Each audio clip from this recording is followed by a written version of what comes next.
You're listening to the Good Old Boys Fantasy Football Podcast. Now here's your hosts, Kevin, Derek, and Alex. All right, and welcome in, ladies and gentlemen, to another episode of the Good Old Boys Fantasy Football Podcast. It is Friday. You know what that means. It is the Fantasy Football Weekly Huddle. Bet, set, snap, week 17. Here we go. I am Derek, joined as always by your co-host, Kevin. Kevin, how we doing? Doing good, man.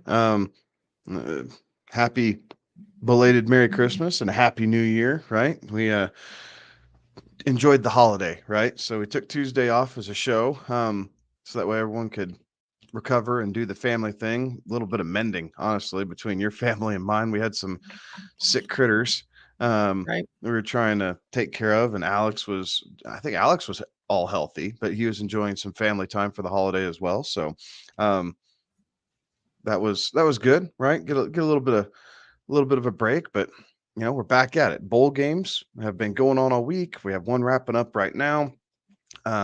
We have week 17 of the NFL regular season, fantasy football championship week, or at least it should be. If you play week 18, I apologize. That is blasphemy.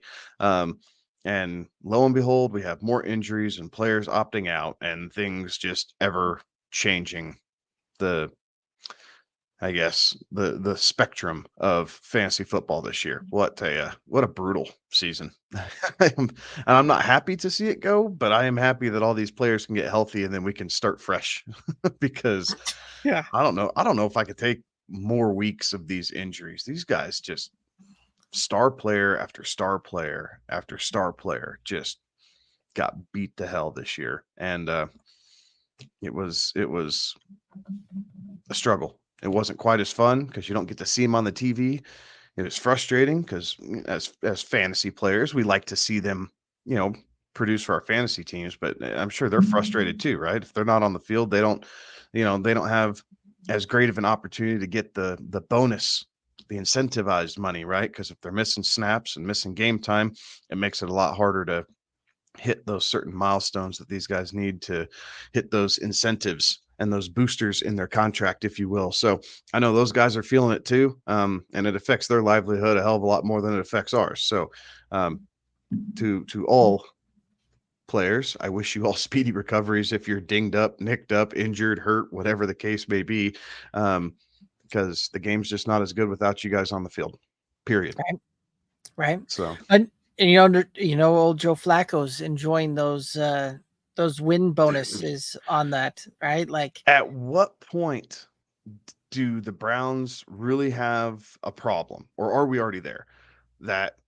Do we need to bring Joe Flacco back and pay him and have him and Deshaun like really battle it out in camp? Because Deshaun never looked as good as Flacco has looked these last 4 weeks. Never. Flacco has set Browns franchise records in the last 4 weeks.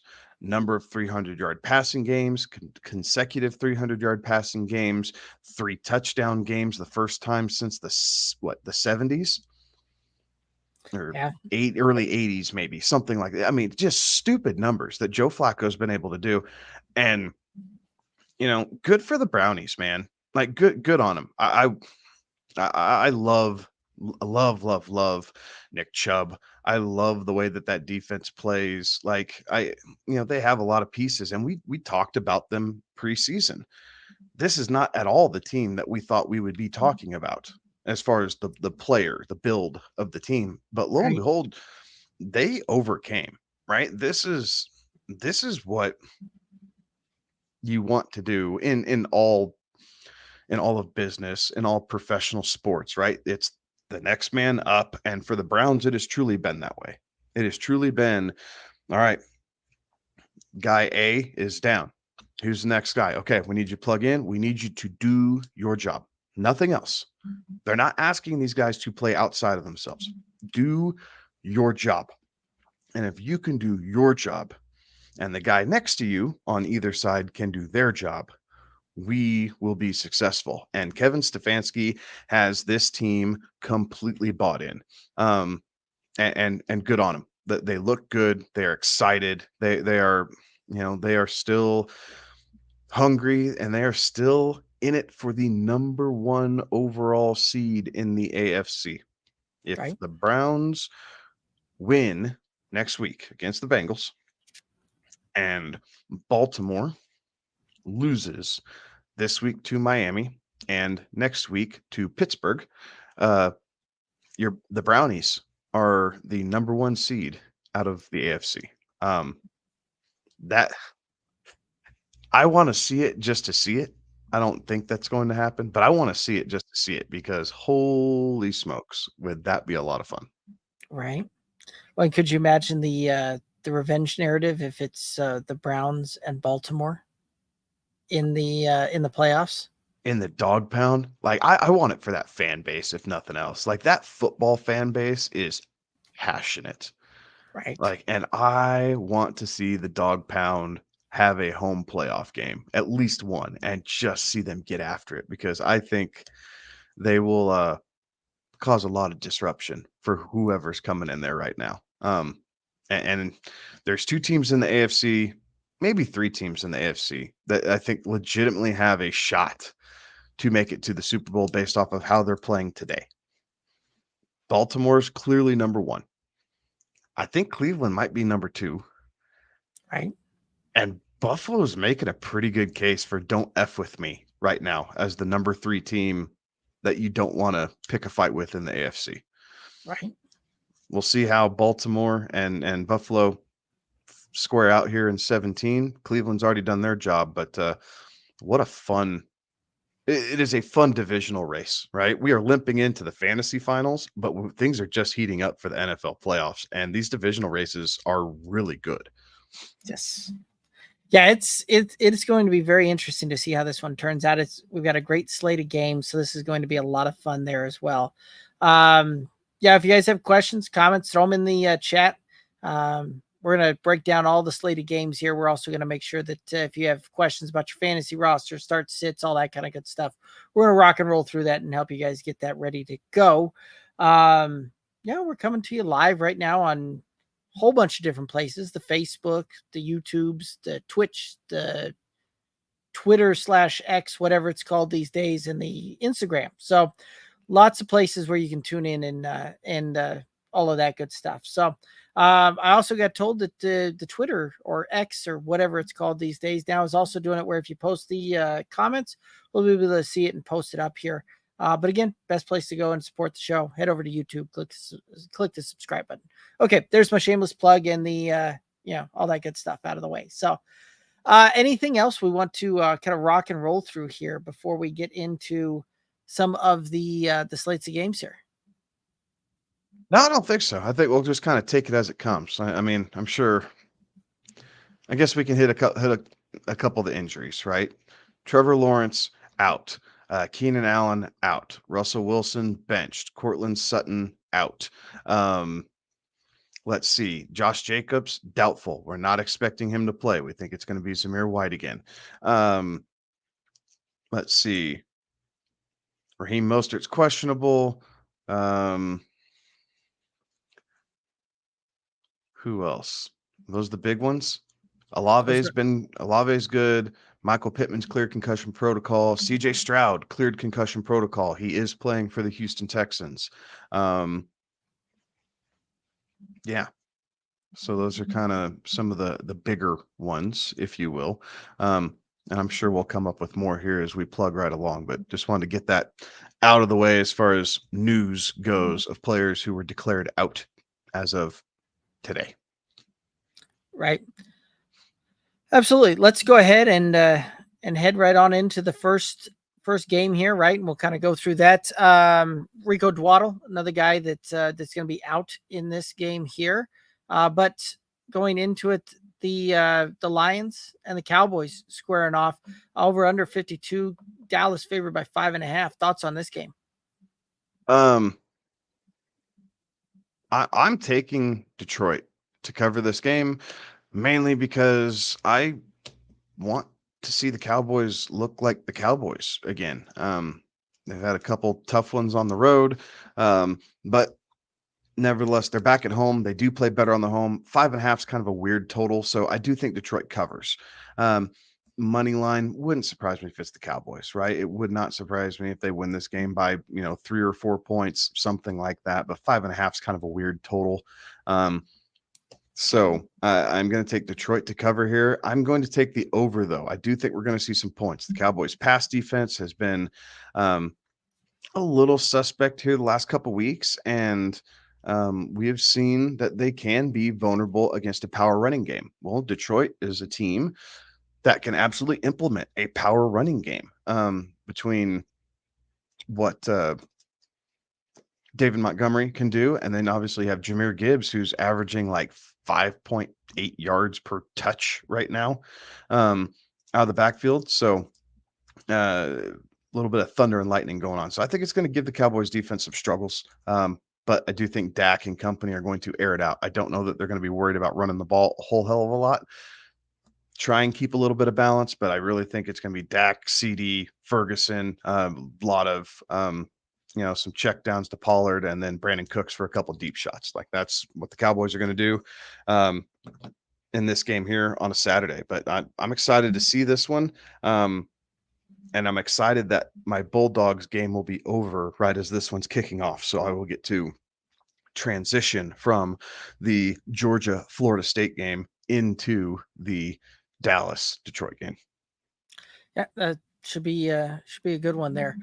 You know what? I was leaning Dallas, but I think you're right. I think that with that 5.5, right? Like that's just kind of a wonky number. This game probably going to end up being about a field goal. Probably going to come down to whoever kind of has the ball last, type of thing. Wouldn't surprise me on either one of those. I do think that we get a little bit closer game, though. I don't know that we get to the 52.5. I think this is probably more of a 27-24 type of matchup. So 51. Calling these for the under on this one. And I think you're right. I think there will be a lot of passing attempts here. I think CeeDee Lamb will eat, but I just don't like the triple digit prop that he's got. So I'm going to take the CeeDee Lamb under 100.5 receiving yards.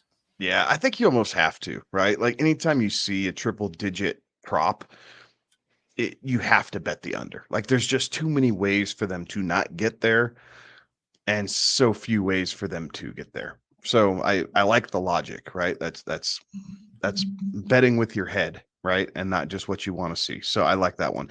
I'm going to take Amon-Ra St. Brown over 6.5 receptions. The Cowboys are not doing very well out of the slot. That's where St. Brown does a lot of his damage. So I think he easily gets to 7 receptions. Would not surprise me if we saw him with 9, even possibly 10 this game. Fair enough. All righty. Let's head right into the next matchup. We got New England. We got Buffalo. The Patriots and Bills squaring off here. Total 40.5. The Bills favored by 13. Thoughts on this one? I'm taking Buffalo, hot team right now. So I'm going to ride the hot hand. I'm going to say that they're at home. They're still trying to make a play for the division.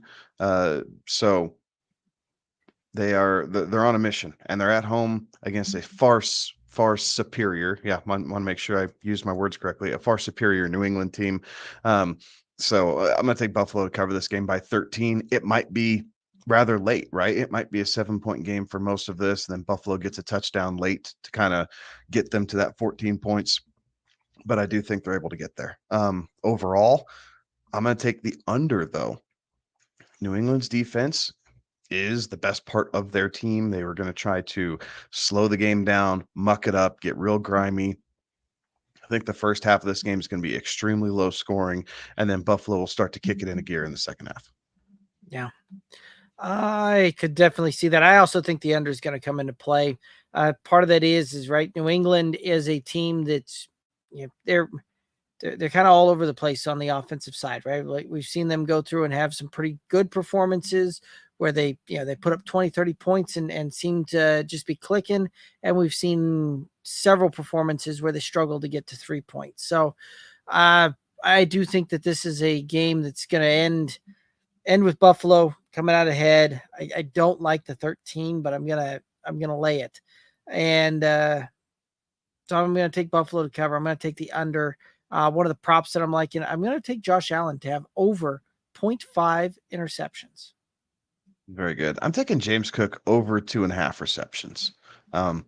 He's been used a good amount, a much better game 2 weeks ago than last week. They kind of got away from him a little bit, but I think here in this game, they're going to use James Cook plenty because it's going to be tough to feed the ball into Diggs. He's going to have another really tough week ahead of him. When Diggs goes away, you got to hope Gabe Davis can figure it out, and there's no guarantee with that. So James Cook should be their primary source of offense against New England. Yeah, I would agree with that. All right, we got the Falcons and the Bears squaring off here. Total 37.5. The Bears are favored by 3, and the Bears certainly kind of turning things around here late into the season, doing pretty well. But what are your thoughts on this one? I completely agree with that. I'm taking Chicago to cover the 3 points here. This team they've just been clicking. They've been playing really well, especially defensively. So I think that they're going to give Atlanta a ton of fits. Being in Chicago and outdoors, yes, Heineke's used to similar weather playing in Washington the past couple of seasons, but still, Chicago in late December is not a fun place to play. The wind is whipping off of the lake. It is cold. I believe that they're calling for weather in this game, and it's gonna make it a lower scoring affair. So I'm taking the under 37.5, but I do think Chicago finds a way to win this by at least 4.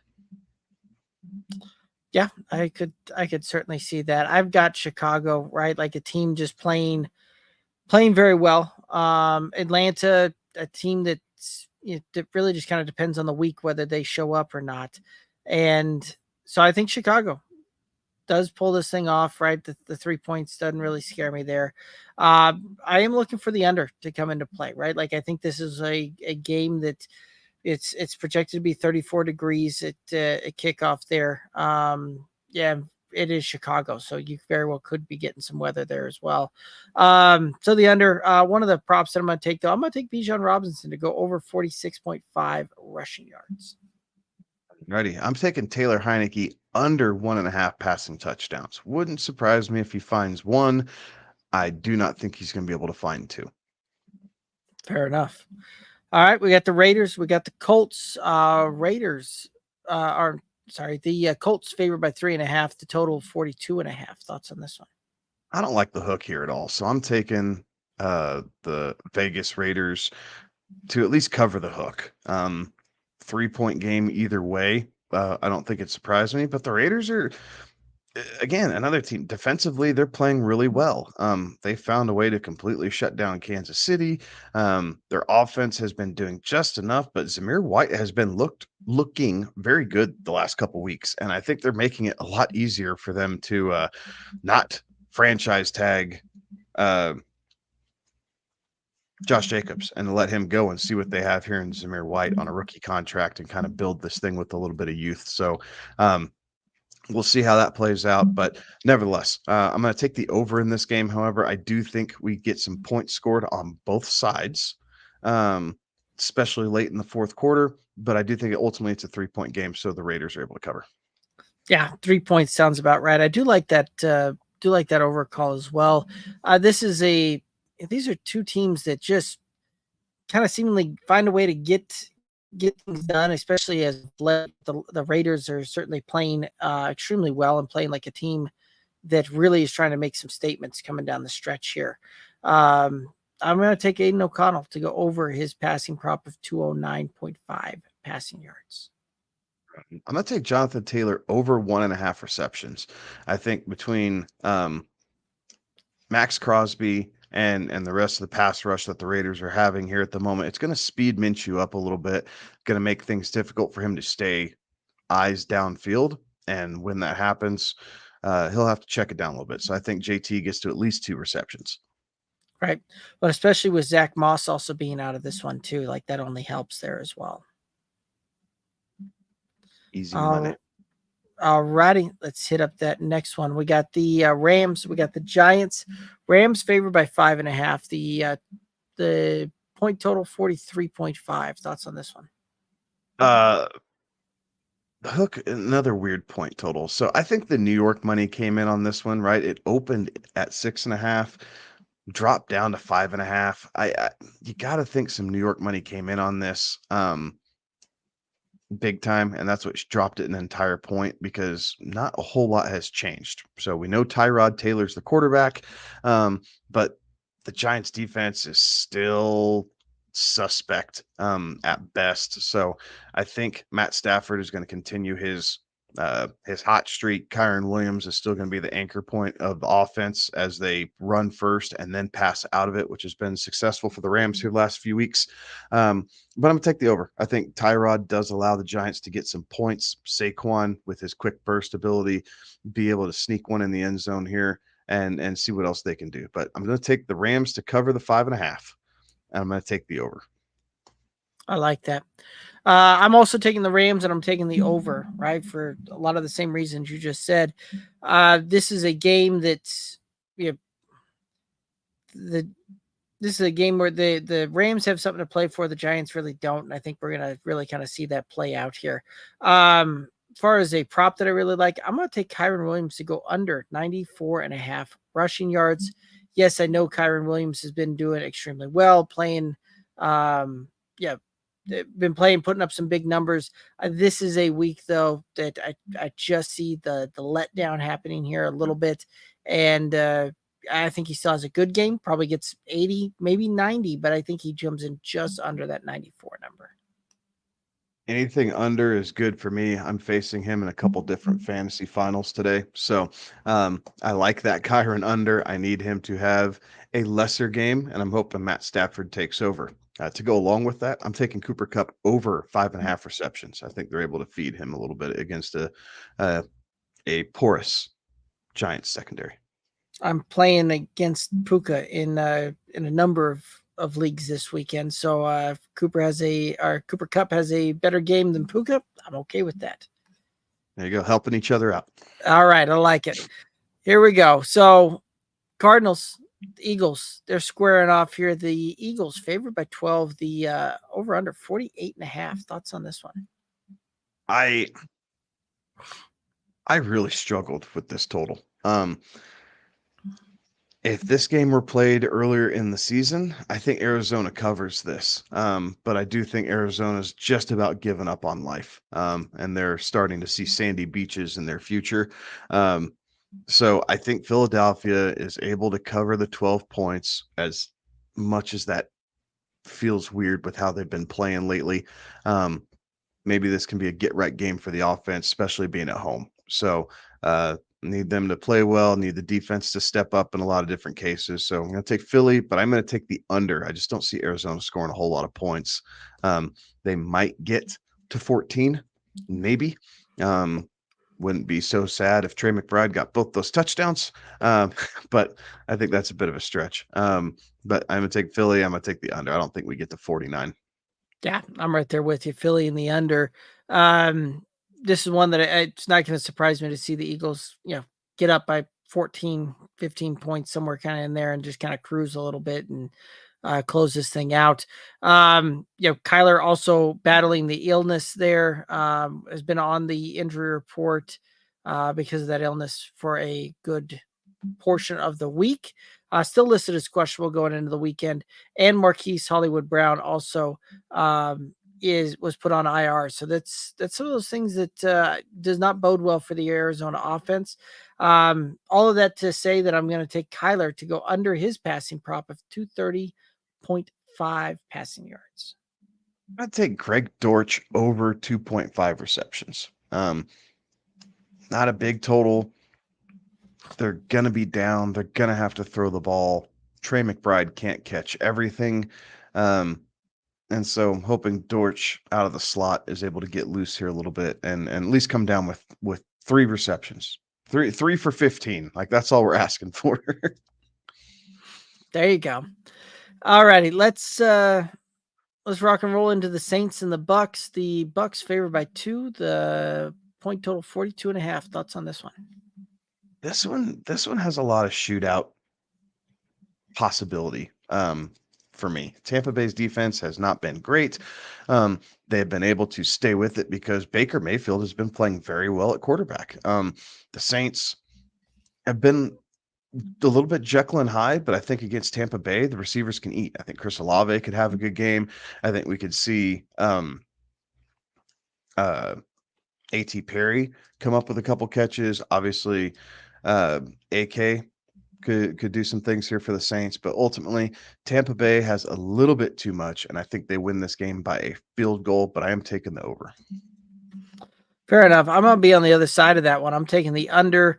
Divisional matchup this late into the year. Both of these teams kind of in the thick of it for the divisional divisional title here as well. So I do think that the under comes into play just barely, right? Like this is a 21-18 type of feel for me. One of the props though that I really like, I do That's a like Tampa Rashad. Bay cover, just so we're clear. Yes. What did I say? Oh, you said the under. Never mind. Fair enough. I was like, I thought I Nope, was you're going good. with Tampa Bay. I know I have it written here on the show. Oh, you doc. do. You do. I'm hearing Tampa Bay and I'm thinking Tampa Bay, even though you're talking over under here. Sorry. My apologies. I'll shut up. Fair enough. So Tampa Bay to cover. I do like the under, and I do like the Rashad White prop of over 62.5 rushing yards. All right. Now that I got my foot out of my mouth, I'm going to take Mike Evans to go over 61.5 receiving yards. I think he's going to be able to have a pretty good day here against New Orleans. Go Baker. All righty. Let's rock and roll into the next one. We got the Niners. We got the Manders. Niners favored by 12.5, 49.5 is the total. Thoughts on this one? Niners were kind of embarrassed, right? Going up against Baltimore, I expect them to right this ship rather quickly. There's fewer better opportunities. Fewer better. Is that even more? There are not many better opportunities for a get right game than the Washington Commanders, and the Niners have that. So I think San Francisco covers the 12.5 on the road. I think they rout Washington, and we're going to get to the over.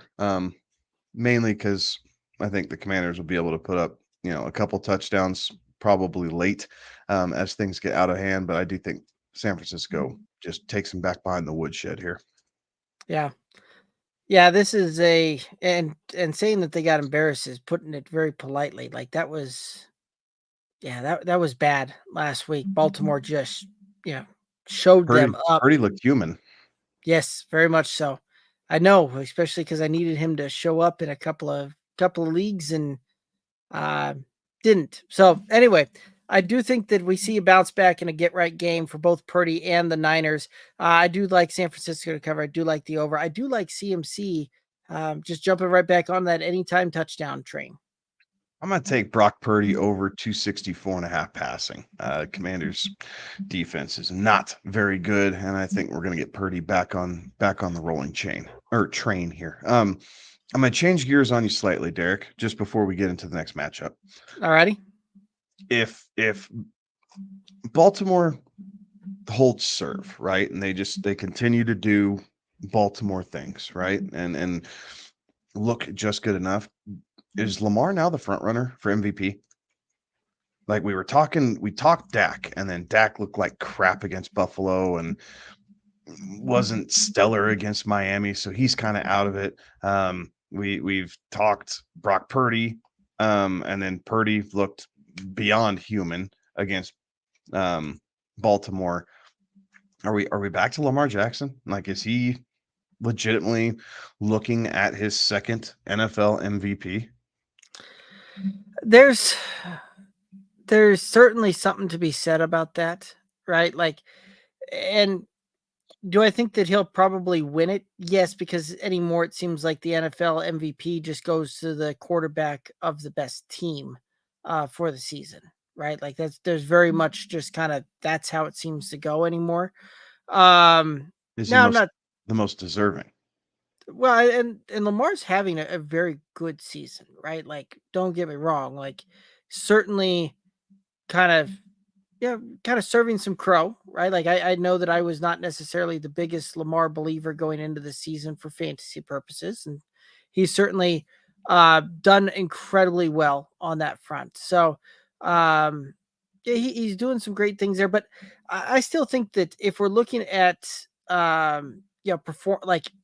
truly performances that kind of ascend the position and ascend and all of that, right? I think Tyreek Hill. There's a whole lot to be said about Tyreek Hill and his and him being in that, or being deserving to be in that MVP conversation.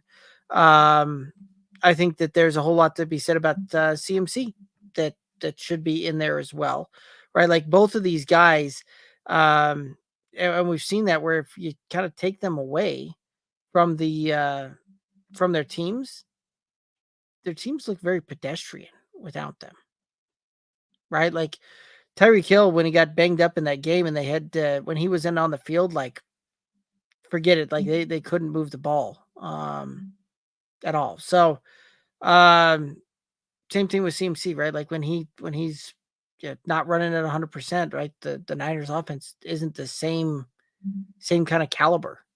So I do think that Lamar is deserving of it. Certainly. Do I think that there's other candidates out there that I would probably go with more so on that one? Sure. Yeah, for me, it's Tyreek and CMC, and I flip flop between back and forth. I'd like to see a receiver get it, and it's kind of a long shot now for him to get the 2,000 yards. It's still possible, but I would love to see a wide receiver get it because they are completely dependent on the quarterback finding. They have to beat their man or the zone, but they have to win that matchup. And then they're completely dependent on the quarterback getting them the ball.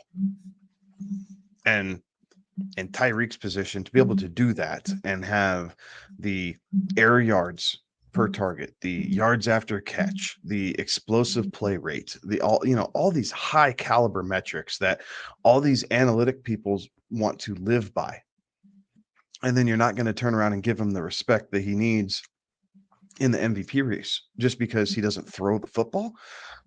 I think is shenanigans. So CMC probably makes the most sense based off of what he does, in totality. But I would like to see Tyreek get it because I think it'd be kind of funny, mainly because it'd be another jab at Kansas City for letting him go and not thinking that they needed a star wide receiver to help out Patrick Mahomes. So, I'd like to see that happen, but I guess. I mean, how do you have a 2-time MVP with 0 playoff wins? Like, that's my thing with Lamar. And I know it's a regular season award. It's not a postseason award, but come on, man. Like, do something. Win a playoff game. Then sure, we can give you 2, 3, 4 MVPs if that's what you're worthy of. But I don't know. I struggle with giving the guy an award twice, saying he's the best player in football and he's never won a playoff game. I mean, it's the guy that nobody's talking about for the MVP race is Jalen Hurts. Jalen Hurts is has 300 more passing yards, more touchdowns through the air, and certainly a ton more on the ground. But not a guy that we're talking about for MVP candidacy this year. Too many damn turnovers. Well, that's very true this year. But Josh Allen is in the race, and Josh Allen is, Mr. Turnover there as well. Difference is Josh Allen has 40 touchdowns to his name this season. It's because Josh Allen's white. Wow. But it is. I mean, prove me wrong. Right? I'll give Josh Allen's stats to Russell Wilson.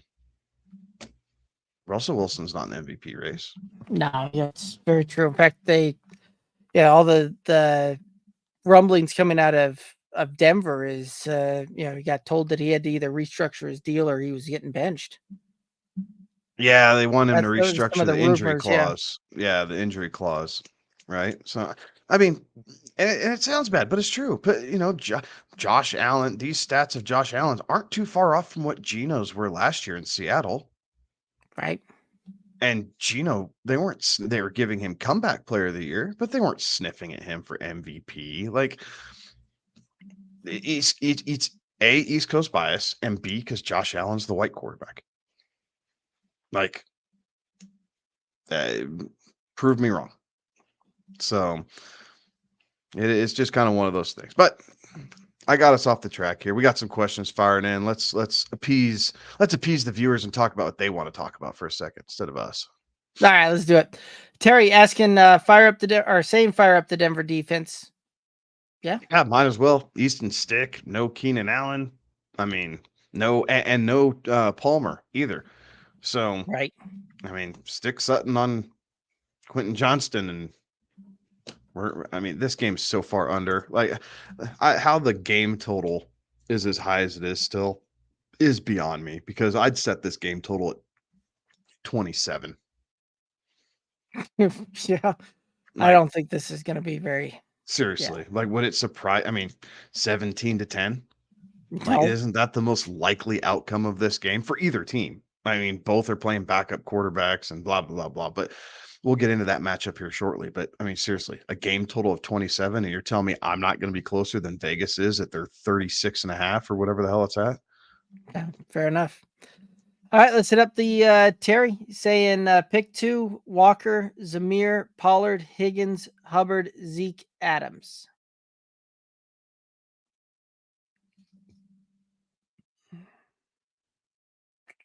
If Jacobs isn't going, I'm playing Zamir White. Back-to-back over 150-yard games. Like, the volume alone gets you there. Like, his floor is so safe. And if he falls into the end zone with one of those, you're looking at, you go from a 15-point day to a 20-point day. You add a couple catches in there. Boom, there's 22, 23, 24 points out of a guy that you picked up off the scrap heap who's seriously, his floor is 15 points. His floor is 15 points just based off of touches, a couple of receptions. So I'm absolutely playing Zamir White. That is my number one out of that. Number two.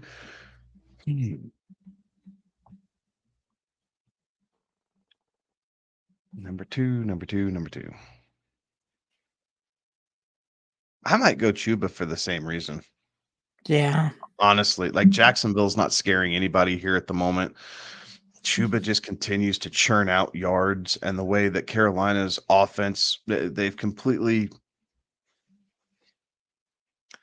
not that they've abandoned the forward pass, but they've completely gone into protect our number one draft pick mode, right? Like, let's get him into the offseason. Let's develop him. Let's do all these different things. Well, the new head coach in, we're going to work with him. We're going to make him better. But for now, let's protect him. Like, get the reps, see the defenses, but protect. And you do that by giving Chuba the ball, 21 times a game. So, Volume. in volume speaks, man. Like, yes, you need some high side eventually, but you need some safe floors in these championship weeks too. And if you can go high side somewhere else, I'm taking Zamir and Chuba for the damn near the two safest floors you're going to have at running back this week. Maybe outside of Shad White, like, who is another guy who has a crazy safe floor. Terry was chiming in on the MVP race. He thinks CMC and Tyreek is his one too. So I think all three of us were right there with that. Ray over on the YouTube, start to Eckler at the Broncos, David Montgomery at the Cowboys, Zamir White at the Colts. Also for tight end, Everett at the Broncos or Kraft at the Vikings.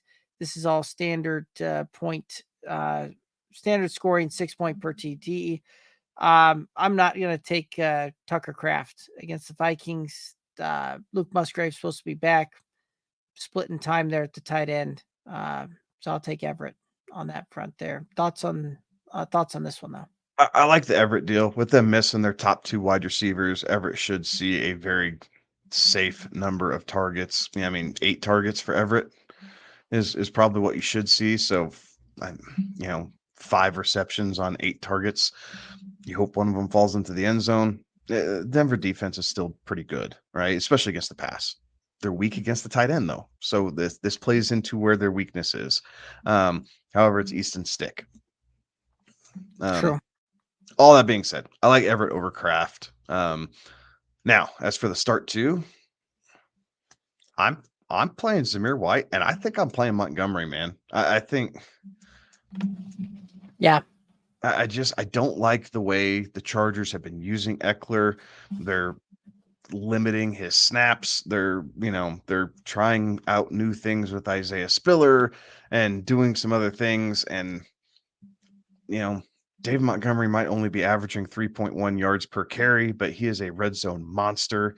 So if they get the ball inside the 5, you are pretty comfortable knowing that Montgomery's going to at least get 2 cracks at it. And then Zamir White, for all the reasons we just listed with Terry, like crazy high floor against a team that has not been very good against the run. Yeah, I would agree. I'm going to roll Monty. I think that he's probably good for a touchdown on that one there, right? Like for all the reasons and more, the simple fact that whenever Detroit gets down and inside the red zone, David Montgomery seems to find his way into the end zone. 11 touchdowns on the season. There's a whole lot to be said about that. So, and then Zamir White, right? I think you're right. A whole lot of floor, a whole lot of opportunity. Jalen Hurts versus the Cardinals at home, or Dak versus the Lions at home. His opponent has CD standard scoring 6 point per touchdown. It's a good problem to have. Yes. I'm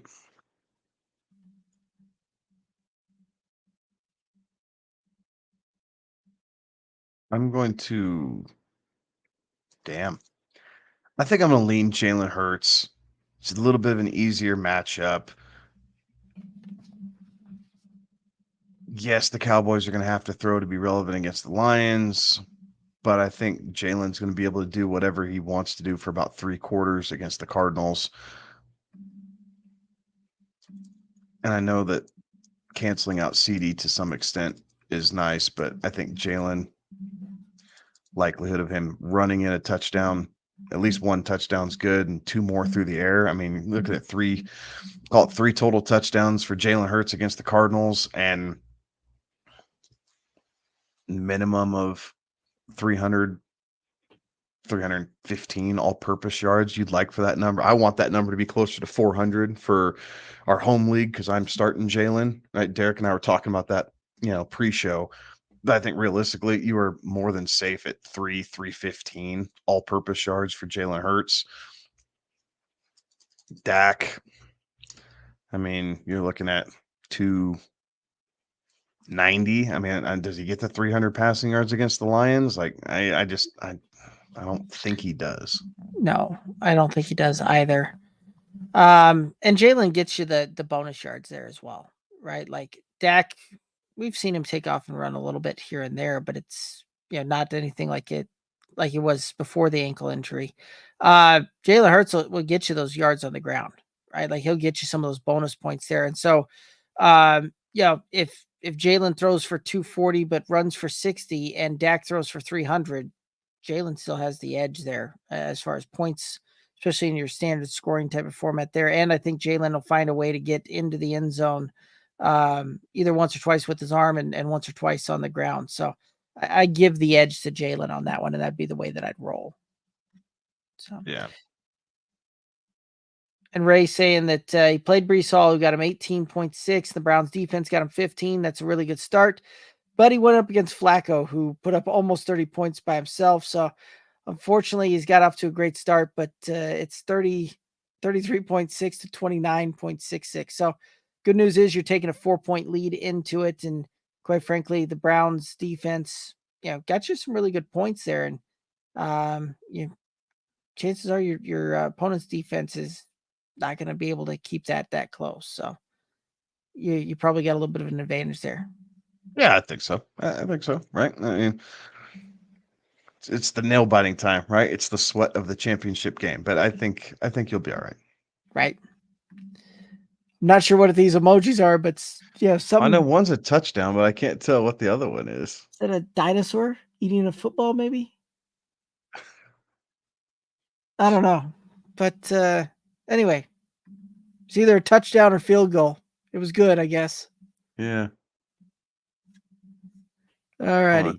I'm trying to look too. I know. Now I'm blowing my screen up trying to. It is a lizard of some sort. All righty. This is what we've come to. I like the emoji. Like whatever it is, like it's a cool looking emoji. I'm just unsure of exactly what it is. Yeah. Anyway, that was from I'm gonna butcher this, McDougat. I think that's McDougat. Yeah, McDougat. All righty. McDougat also saying that Allen holders don't deserve him number 1 QB, and they're always crying. All righty. Ray saying that he liked the show. Appreciate that, Ray. Up to 6 likes now on the YouTubes. I like it. McDougat saying that he's got Zamir locked back to that Heck other yes. question. Yep. Ray saying that it's sad that it's the last week of fantasy. You are correct there. But the good news is we got DFS for the playoffs, right? Like there's still a way to play some fantasy here towards the playoffs. So that'll be good. McDougat was saying Higgy if Chase is out and Snead is out. I could see playing Higgy, but quite frankly, I want the floor of the other two, and I'm going to look for ceilings other places there. Yeah, I mean, Higgins is going to be nice in some regards because he is going to get force fed the ball. But the Kansas City's defense has not been their problem. They've been very good against the pass, and quite frankly, the defense has saved Kansas City a number of times this year with how well they've been playing. So even if Chase is out, I think it might make it harder for Higgins in some regards, just because they're going to roll more coverage his way. Because if it's not Higgins and if it's not Joe Mixon, who are you really worried about? Like, you're not scared of Tyler Boyd. Yes, he's a weapon, but you're not scared of him. So, honestly, it wouldn't surprise me if Tyler Boyd is a Kansas City Chief next year. Oh, well, I could see it. A guy with some deep playability, has sure hands, can go over the middle, runs a decent route. Like, I mean, he fits kind of what they've been doing, but he's at least the number 2 receiver. Right. Like Tyler Boyd, at least him and Rashee Rice are 1 and 2 on Kansas City right now. Tyler Boyd did very well for the Bengals in the years prior to T. Higgins and Jamar Chase, right? Like basically had to be their number 1, and he was putting up good fantasy production and just good overall play over there. Kind of buried between those two guys is the number 3 guy, but I could see it. All right, Terry asking half point PPR, ETN, Pollard, Chandler, Zamir need 2. Terry, I also I know that we responded to that question earlier. As far as that goes, we're gonna pivot off. No, this is a different one. Well, no, I'm saying we responded on the YouTube. He had a different question there earlier today, and so I'll tell you that we'd pivot off of that now with the Josh Jacobs news being doubtful and move Zamir White up there. But yes. So anyway, let's answer this question. Then we're going to catch up on the hit that other question real quick. Just make sure that we have a good answer for Terry.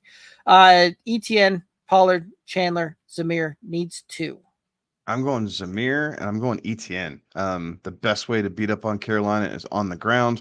Yes. ETN's been a little lackluster here the last few weeks, right? Started out so hot and then it's kind of faded, but with no Trevor Lawrence, the Jags, they're trying to hold everybody off in the division. They've been unable to really pull away and lock this thing up. So they need this win against Carolina. It's going to have to rest on ETN's shoulders a little bit. So I like that. He's kind of your upside running back play. Zamir White is your extremely safe floor play. Yeah. Cosine. His question earlier was Pollard, Chandler, Zamir. Between those 3, and Terry, I don't know if that's the same league or not. So But anyway, I would certainly move Zamir up with the news that Josh Jacobs is very doubtful to play this weekend. E. Polaire was saying that they're caught up on YouTube. Appreciate that so much. Everett or Pitts full point PPR. I'm going to take Everett. I get Pitts had a decent game this last week. Taylor Heineke's throwing the ball. Yeah, all the narrative that's there. Chicago does pretty good against the damn tight end, if I'm not mistaken, though. They do, and quite frankly, I want to see Pitts be able to string it together and not this Arthur Smith. Okay, 1 week we're going to go it this way, and then next week we're going to go something completely different that doesn't even necessarily work, but we're going to try it out anyway. Whereas Everett not having Keenan Allen, not having Josh Palmer in there, Mike Williams not there. I get it's Easton Stick. Tight end's the quarterback safety blanket. So, over the last 4 weeks, the Broncos have given up an average of 16.5 points to opposing tight ends and allowed 4 touchdowns. The Chicago Bears, over that same time frame, have given up 14.87 points, so not a whole bunch in points difference, right? 2 points, not even 2 points difference, but they've only given up 1 touchdown to opposing tight ends. So it takes away your upside. And with the Falcons deploying Jonnu and Kyle Pitts, if the average holds and that splits, you're looking at 7.5 points. So I'm playing Everett. Fair enough. E-Player was saying that they said Zamir locked and Higgy of Chase and Snead out. Alrighty. Zamir and Monty. I like that. Half point PPR, Flex, Chase, Pollard, Hopkins, Achane, Flowers. Chase, if he's in. If Chase isn't in, so Chase is 1 unless he's out. Right? And would you agree with that before we kind of pivot? All right. So if Chase is 1, we'll give you options 2 and 3. So that way you can pivot if Chase can't go. I would. Damn. Achane gives you the upside. So if this is one of those situations where you need a high ceiling guy, this is where you deploy Devin Achane and hope he can, because he is lightning in a bottle. He has the ability to get you 20 plus fantasy points. And if you need a home run play for your fantasy championship game, there are a few better than Devon Achane. So I think Achane is that number 2/3 option. And then for me, Pollard's the floor play for me, especially with Waddle out. I get that we may not see a bunch running there, but I do think that we see Pollard probably get 4, maybe 5 receptions in this one and still probably get 15 carries. So I think that we'll see him get 15 plus opportunities, and that there's a lot to be said when you get in some volume like that.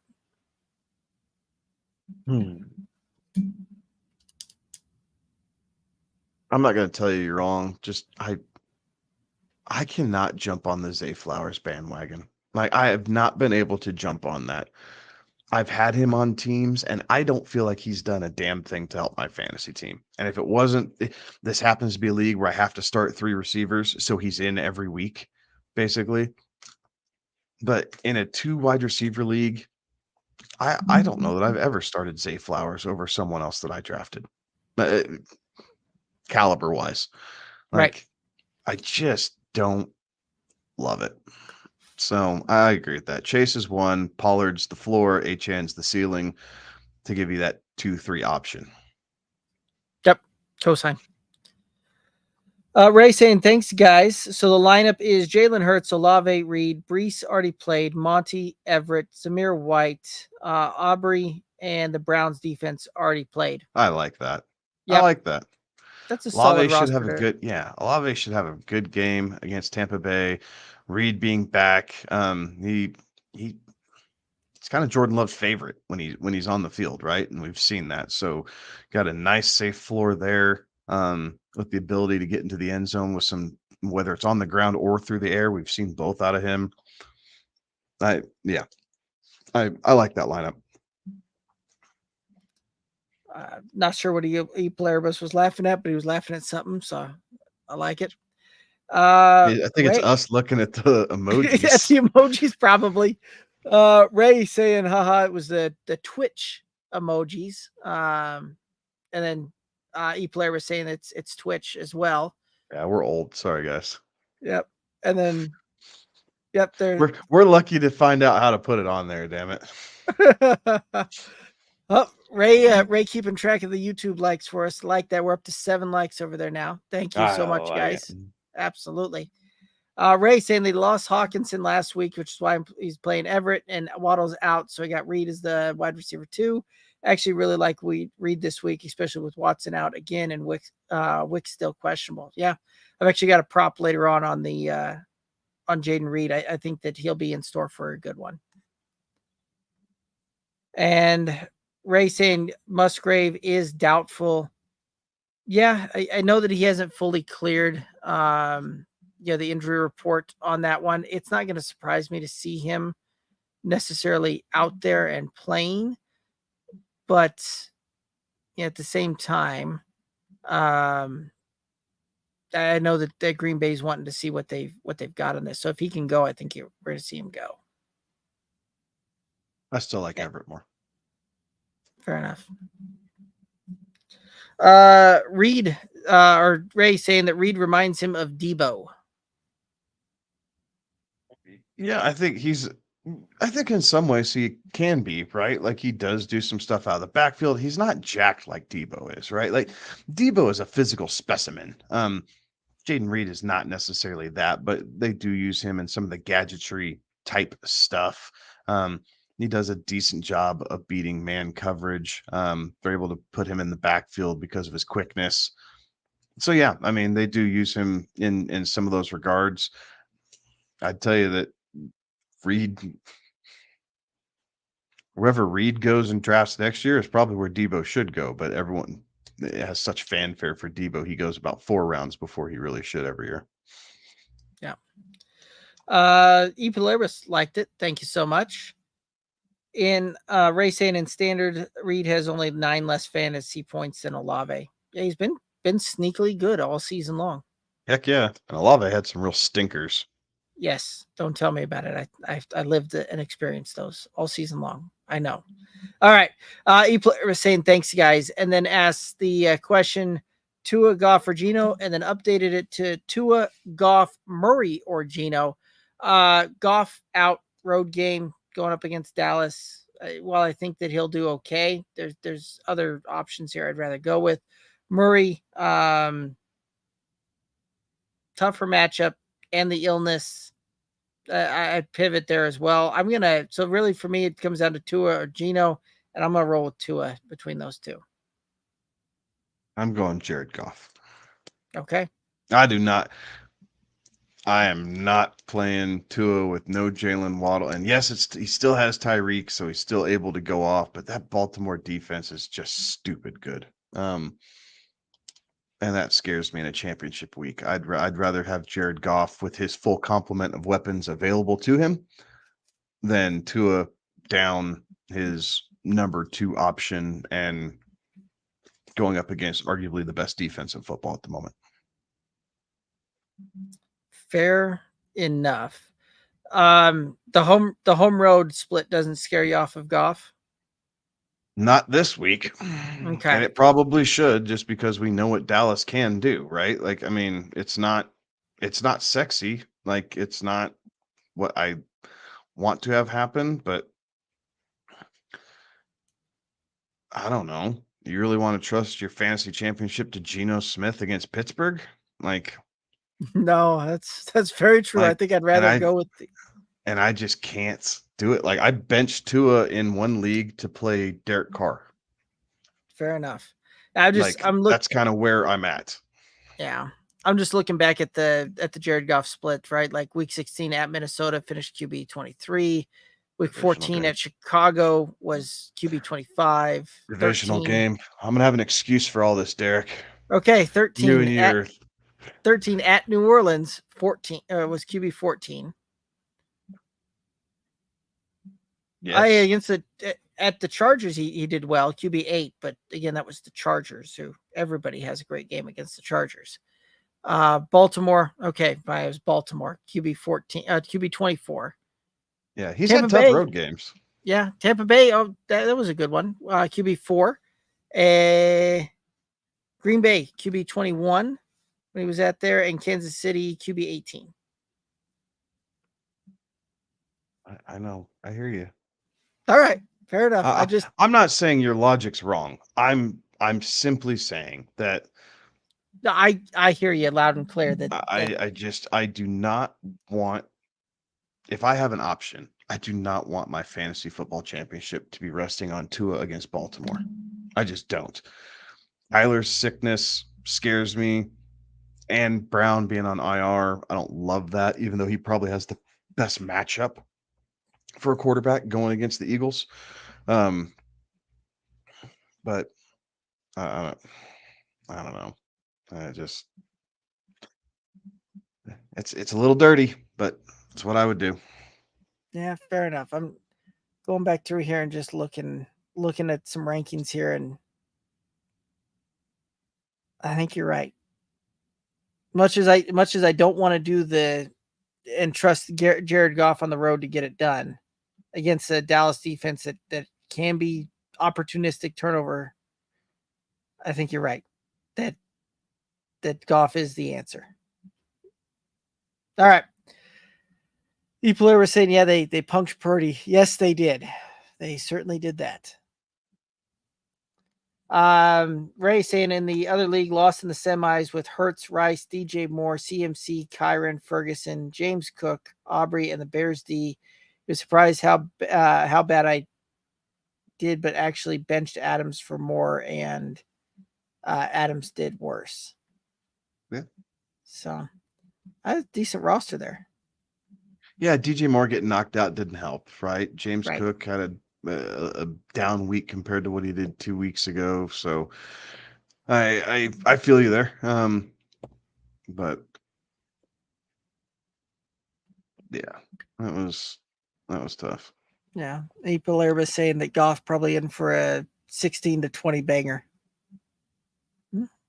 Could be.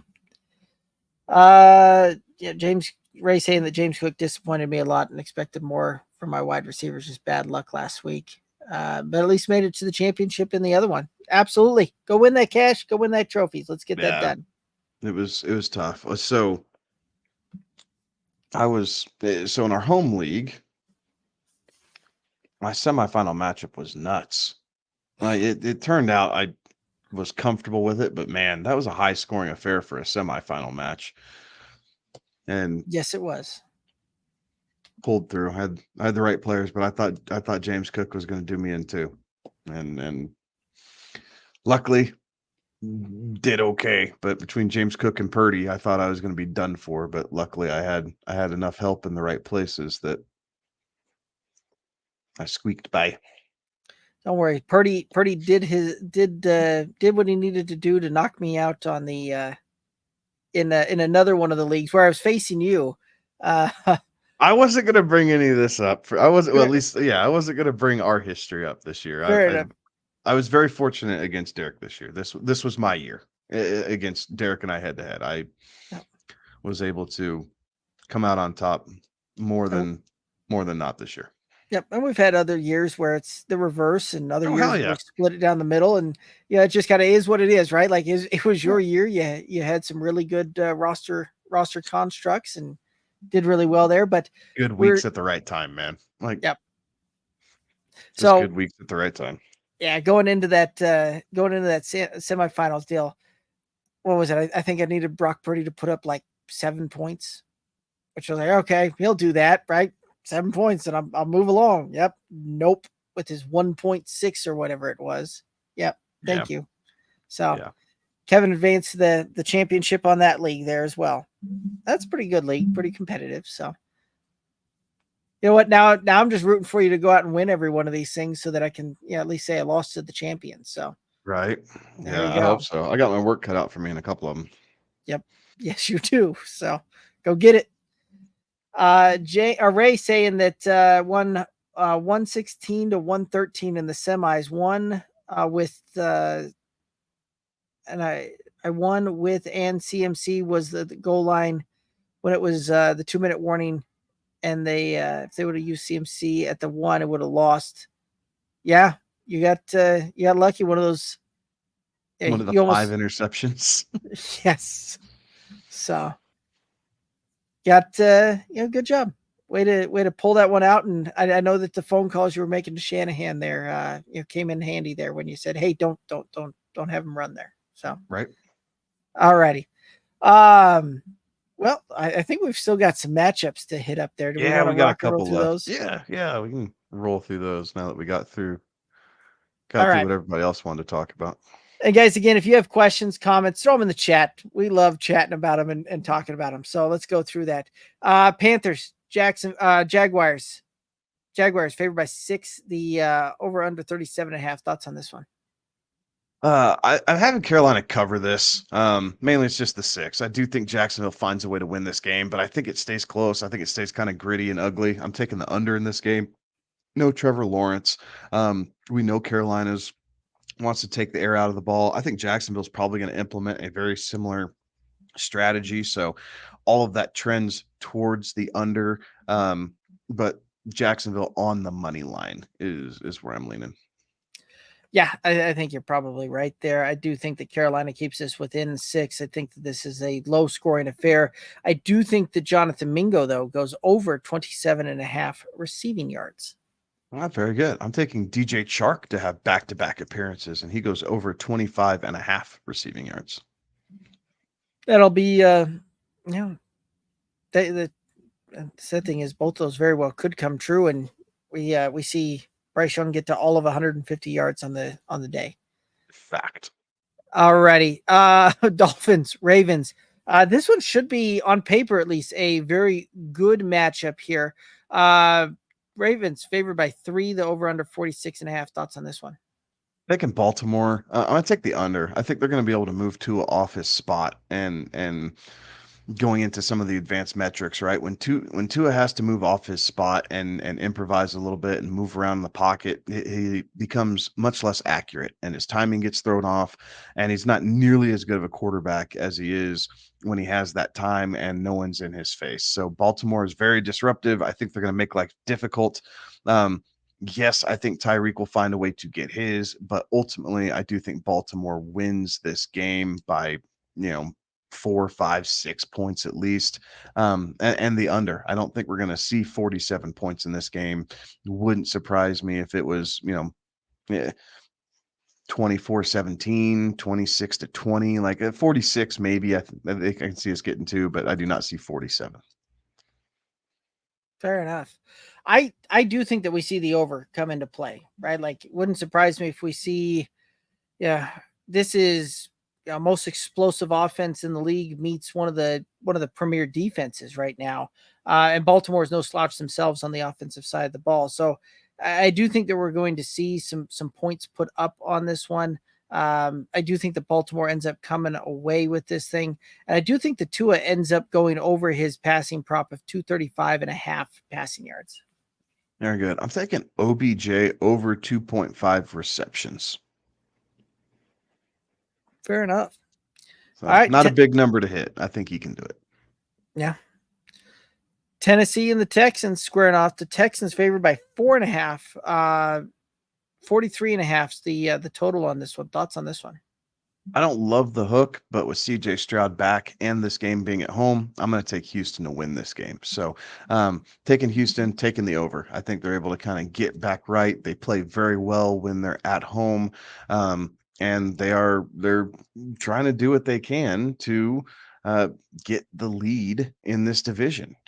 Jacksonville goes down and they win this game. You have a new leader in the clubhouse, folks. So Houston, despite stumbling a little bit here the last couple of weeks with Stroud being out, still well within play here because Jacksonville wasn't able to put the division away. Absolutely. And I think you're right there. I've got that kind of very similar. I do think that we're going to see Houston take care of business at home. I think we're going to see CJ Stroud return to form on this one. I do think the over comes into play. Like, this wouldn't surprise me if we see Houston put up 30 points by themselves. So all of that to say, I also think that Nico Collins is going to have a big game here, over 59.5 receiving yards. I co-sign that because I've Nico Collins over 4.5 receptions. All righty. Great minds, I guess. Here we go. All right. Skippy. And then Epeler was saying if Flowers' calf is, yeah, I'm not sure what that actually says. He likes the over on OBJ. That's what I'm taking away from that one. So, all right. Yeah, Flowers' calf is tweaked up, right? So if he's hindered or can't go, then he's agreeing with the OBJ over. Fair enough. All right, I like it. Steelers, Seahawks favored by 3.5, over under 41.5. Thoughts on this one? Taking Seattle at home. It's a tough place to play, right? Flying across the country for Pittsburgh. Mason Rudolph gave a little bit of life to the offense, which is kind of nice to see. But nevertheless, Seattle, they're grinding, right? Both teams have something to fight for, so I do think this is a pretty tightly contested game. However, the hook, I will give it to the home team. They find a way to win this game by 4. I'm going to take the over. I think we're going to see some points in this game. Wouldn't surprise me if this game was somewhere in that 24-20 type area. Yeah, I could see that one. I also could see one where we see these offenses that have kind of struggled all season continue to struggle. So I do think that Seattle comes away with the win, right? Like, it's incredibly tough to go up there with the 12s and pull out a victory. But I do think that the under comes into play just barely. Wouldn't surprise me when we look up and we see this one end 21-17 type of matchup here. And I do think that George Pickens, although electric and a massive game this last week, I think he finds his way under his receiving prop of 51.5 yards. Yeah. I kind of went as safe as I could here. Pat Frymuth over 2.5 receptions. All right. I didn't like the props on this game very much. I found this game pretty difficult to find one that I liked. Yes, I would agree with that. Chargers, Broncos favored by 3.5, the over under 36.5. Thoughts on this one? Blech. Yeah. Those are my thoughts on this one. Blech. Like, no, I'm taking LA to cover. The hook scares the hell out of me. I'm taking the under. I said it earlier, 27 points is kind of where I think this game could easily be. So whether it's, 14, 13, I mean, you could see that game. I mean, you could see a whole bunch of outcomes to get to the 27, but I think that's where the point total is. So I'm taking the under. I'm taking the Chargers to cover because of the hook. And again, this game is not going to be fun. Yeah, no, it's not going to be. Yeah, I gotta agree. I think this is going to be a very low scoring affair. The Chargers, I think, find a way to get inside the hook on this thing. I think Easton Stick finds a way to get over 235.5 passing yards, in a game that I think I'm going to be tuning into any other game on the television at this point. Yeah. Yeah. I'd much rather watch the Cincinnati Kansas City game, and we're not going to be able to see it. I'm going to take Javonte over 15.5 rush attempts. Like, I don't see what Denver's going to be able to do besides run the ball. So lots of rushing for Javonte. Fair enough. Cincy and KC. So Bengals and the Chiefs squaring off. Chiefs favored by 7, over under 30 or 43.5. Thoughts on this one? I'm taking Cincy to cover the 7. I would have loved to have my hands on that 8, right? If we would lock this in for this purpose. I love the 8 even more. So if you can tease the points up a little bit, even better. But I'm taking Cincinnati to cover. And I'm taking the under here. I think Kansas City's defense is playing good enough to limit some of the explosiveness of Cincinnati, and I don't trust Kansas City offense to be able to put up enough points to help push this towards the over the way they've been playing the last 5-6 weeks. So, money line I'm not betting the money line. I'm just telling you, Cincinnati's going to cover. Money line's going to be tough. This game to me is a toss up. Like, I don't know what Vegas is seeing where they're saying 7 points. Yeah. Yeah, I could certainly see that. I do see Cincinnati being able to squeak inside of this. This seems like more of a field goal game to me. The under, yeah, go like the under on this one. I think could very well is very well the call here. This is not a game that I think we're going to see a ton of points in either. Yeah, 21-18 I think is kind of where that one's coming to play at. I do think that T. Higgins finds a decent game here, going over 43.5 receiving yards. Yeah, I'm taking Joe Mixon over 43.5 rushing yards. I like that. All right. Last game of week 17. We got the Packers. We got the Vikings in a divisional matchup of 7-8. Minnesota favored by 1, the over under 43.5. Thoughts on this one? I don't know how Minnesota's favored in this game. Like Jalen Hall, like I am so pissed that we waited all season long for Justin Jefferson to come back. And if you were able to get him to come back and you're fighting in the playoffs and you have him in champ, and now we have to deal with Jalen Hall trying to get Justin Jefferson the football against Green Bay in a championship matchup. Like I am really debating if I'm going to play Jefferson this week in our home league. Like it just pisses me off. So I'm taking Green Bay to cover, i.e. Green Bay to win this game. I am going to take the over just because Green Bay seems to be able to put up points here lately, and I don't see that stopping. So I think Green Bay can get to 24, 27 points on their own. You know, Minnesota by dumb luck should be able to get to 17. I'm hoping Jefferson falls into the end zone. Like it's just garbage. I'm so mad about this. Yeah, I think that Green Bay takes care of business on the road here. I do think that the over comes into play. I think that we will see some points put up in this one. As far as the prop that I like, Jaden Reed to go over 4.5 receptions. Very good. I'll take a Ty Chandler over 60.5 rushing yards. I think that's about the only way Minnesota can keep it close. Yeah, probably. Probably. Well, that is the end of the slate of games. Anything else we want to rock and roll through? No, kudos to the guys, turning in here. I know the end of season sometimes is not as fun for a lot of people as they continue to get knocked off, but congratulations to y'all who are in your finals. Good luck to those of y'all who are in your finals this week. Happy New Year. And best of luck, Shire Anderson. That's a great question. Hold on. I'm gonna pull up my handy dandy cheat sheet and I will let you know.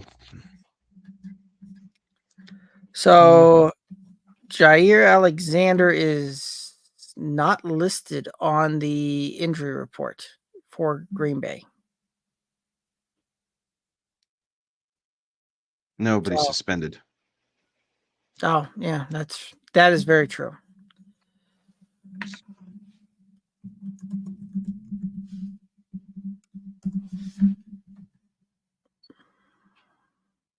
Guys return from a 6-game absence due to shoulder injury in week 16, not be able to play in week 17. So no Anderson. Yep. Jair Alexander's going to be is serving that suspension, looks like. Mm-hmm. All right. So awesome. Any other thoughts here? Or are we headed to final thoughts?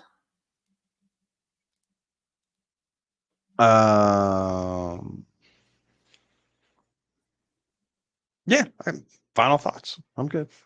All right. Final thoughts for the viewers and listeners. So, again, good luck.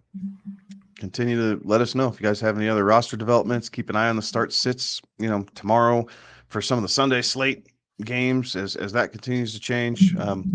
Hit us up. Let us know if you have any challenges or need a second opinion on something. We'll be more than happy to lend our opinion to your dilemma and see if it helps you lean one way or the other. But good luck, y'all. Time to cash in and bring home the hardware.